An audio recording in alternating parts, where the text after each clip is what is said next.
we're going to dive into one of those moments in history that, it wasn't about some huge, flashy spectacle. It was quiet, but it was so profound. We're talking about the exact moment the kingdom of heaven first pierced through a world that was just sitting in shadow. Have you ever noticed that when God moves, He often starts in the places that absolutely nobody expects, right? Not in the big centers of power, not where all the important people are, and definitely not where religion feels all buttoned up and safe.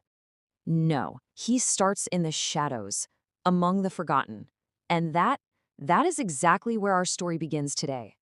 So believe it or not, the whole public ministry of Jesus gets kicked off by a single piece of bad news. Seriously, a moment of darkness that ends up setting the stage for a light that no one could have possibly imagined. Now, this isn't just Jesus, picking a new town on a map. John the Baptist, that powerful voice crying out in the wilderness, he's just been thrown in prison. He's been silenced. It looks like evil is winning. But what does Jesus do? He doesn't back down. He doesn't retreat. No, he walks straight into what you could call enemy territory. And the place he chooses, oh, it's so important. He doesn't head for the holy city, Jerusalem, the center of everything. Nope. He goes to this place called Galilee of the Gentiles.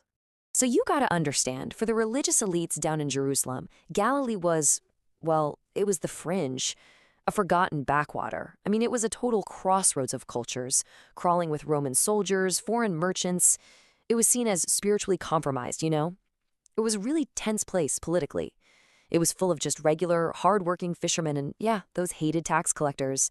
People who definitely did not fit the perfect religious mold.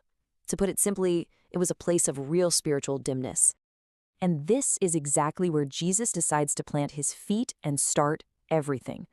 Not in the shiny, perfect temple courts, but right there among the fishermen throwing their nets, the despised tax collectors in their booths, and just families. Families trying to make it, living under the shadow of Roman rule. But here's the thing, this decision, it wasn't some kind of strategic mistake. It wasn't just a random, humble beginning.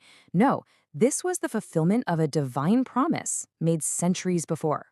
But that just leads us to this massive question, right? Why?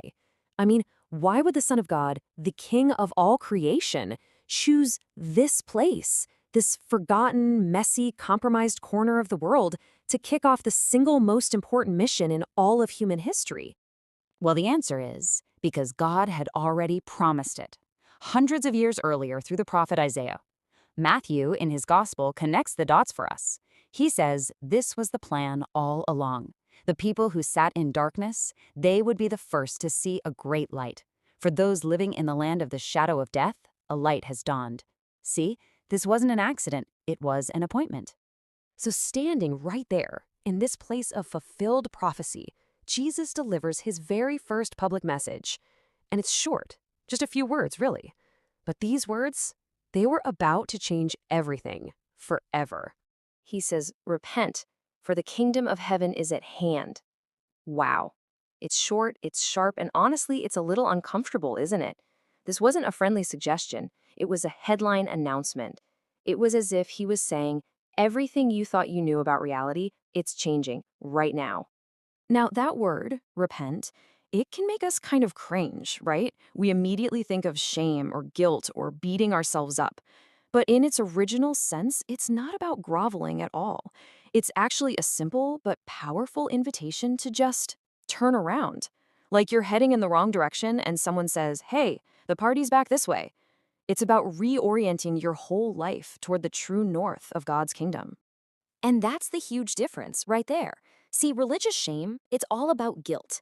It forces you to look backward at all your failures, and it just makes you want to hide. But this hopefully turning that Jesus is talking about, that's rooted in grace. It looks forward to the amazing life God is offering you, and it leads you out of the shadows and right into the light. Okay, so this isn't just some dusty old story from 2,000 years ago. It actually reveals a pattern, a way that God works that is just as true for us today as it was back then. You see this pattern play out over and over again in the Bible. It goes like this. First, darkness and confusion start to creep in. It feels like oppression and evil are getting stronger, tightening their grip. But then God answers. He always answers. He steps in with revelation, with truth, a light that just cuts right through all that confusion. And then he sends deliverance and hope right into the middle of the mess. And honestly, doesn't our world today feel a lot like Galilee sometimes? I mean, we are swimming in information. We have lights from screens everywhere we look. And yet, there's this deep spiritual darkness a lot of us feel in our hearts. We scroll past picture-perfect lives and feel so lonely. We're surrounded by noise, but so little of it has any real meaning. And so, that very same message that first rang out on the shores of Galilee, well, it echoes right into our lives today. And it's a deeply personal invitation for every single one of us. So if you're listening to this and you feel like you're on the fringes, maybe you feel forgotten or you're just living in a place that feels spiritually dim, if you feel far from God, I really, really need you to hear this. You are not outside of his chosen starting place. In fact, you might just be in the perfect position for a new dawn. This is the heart of it, right here. Galilee was where he started. Darkness is the canvas he loves to paint on. In the best news of all, the kingdom of heaven is still at hand. It is still right here within reach for anyone and everyone who is willing to just turn toward it. So, I just want to leave you with a question to think about. What's your Galilee? What's that area of your life that feels a little dark, a little confused, maybe just distant from God? Maybe it's a relationship, or a private struggle, or a fear you don't talk about. Whatever that place is for you, that is the very place Jesus specializes in. That's where he brought his light first. And the invitation for you today is exactly the same as it was back then. Just turn, walk toward the light. He's already there, waiting for you.